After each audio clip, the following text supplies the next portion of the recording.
वालेकुम सलाम। क्या हाल है? अल्हम्दुलिल्लाह। कहाँ से? मुल्तान से तो आप इधर क्या करने हैं? घूमने फिरने हैं। कब आए? सुबह 8 बजे के आए हुए हैं इधर। आप घूमने फिरने हैं? जी तो आपने एंजॉयमेंट किया? किए हैं, बिल्कुल क्या मज़ा आया नहीं है? मज़ा बहुत आया है। बहुत अच्छा। VIP मौसम बना हुआ है। ठीक है। बारिश भी हो रही है। ट्रैफिक बहुत जाम थी, तकरीबन 3 घंटे ट्रैफिक जाम रही है। ठीक है, लेकिन कोई भी अमल यहाँ पर पहुंचे वहाँ वैसे की वैसे फंसी हुई है, बहुत मुश्किल से वहाँ निकली।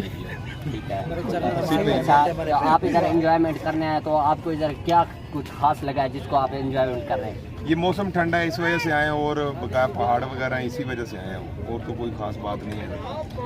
Thank you. अच्छा, आपने अगर अपने व्यूवर को देखने वालों को क्या पैगाम देना चाहते हैं? इधर आए ना आए, क्या आएँ ज़रूर आएँ, लेकिन मौसम के मुताबिक आएँ, क्योंकि हम बहुत जलील हुए हैं इधर आने के लिए। ठीक है, मौसम ख़राब था जिसकी वजह से ट्रैफिक बहुत ज़्यादा जाम था। ठीक है, थैंक यू जी। भाई नाजरीन, आपने देख लिया, भाई ने हमें बताया कि भाई इधर आए हुए हैं और इन्होंने एंजॉयमेंट भी किया है और आपको रिकमेंड भी कर रहे हैं इधर आना चाहिए। Thank you so much.